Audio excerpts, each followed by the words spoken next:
Presented by KRS Music.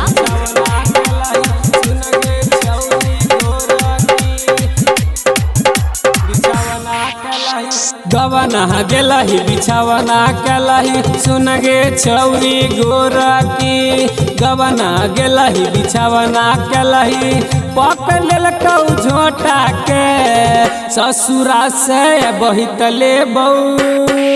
एक तोहर छोटका बेटा के एक पिटी है नहीं तू माथा के गोदी ले बऊ तोहर बेटा के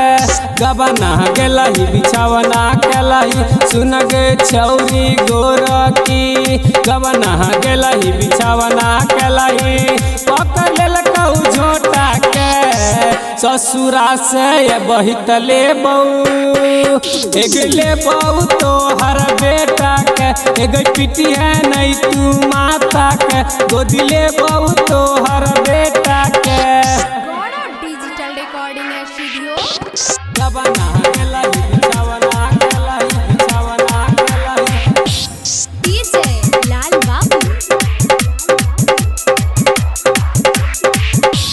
सुना हमार गोदी लागई छै बेटा के तोरा खेलई बऊ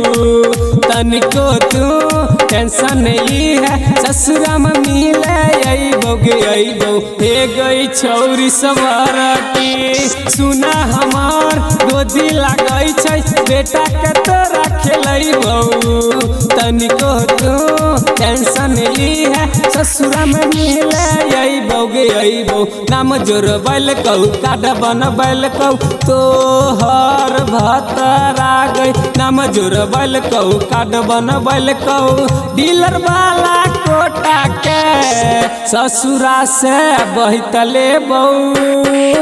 एक छोटका तोहर बेटा के एक पिटी है नहीं तू माथा के गोदी ले बऊ तोहर बेटा के डिजिटल रिकॉर्डिंग स्टूडियो गोदी ले बऊ तोहर बेटा के डीजे लाल बाबू। दू गो बेटा हो गेल तोरा अभी तक नहीं कलियो हम शादी लाला बाबू से मिललौ छुटकारा राजू से मिललौ आजादी हे गई छौरी गोरा की दू गो बेटा हो गेल तोरा अभी तक नहीं कलियो हम शादी लाला बाबू से मिललौ छुटकारा राजू से मिललौ आजादी गे छौरी अमित कुंदन के बात पर चलही ए गई छौरी सवार के अमित कुंदन के बात पर चलही तोड़ दे बऊ ठोठा के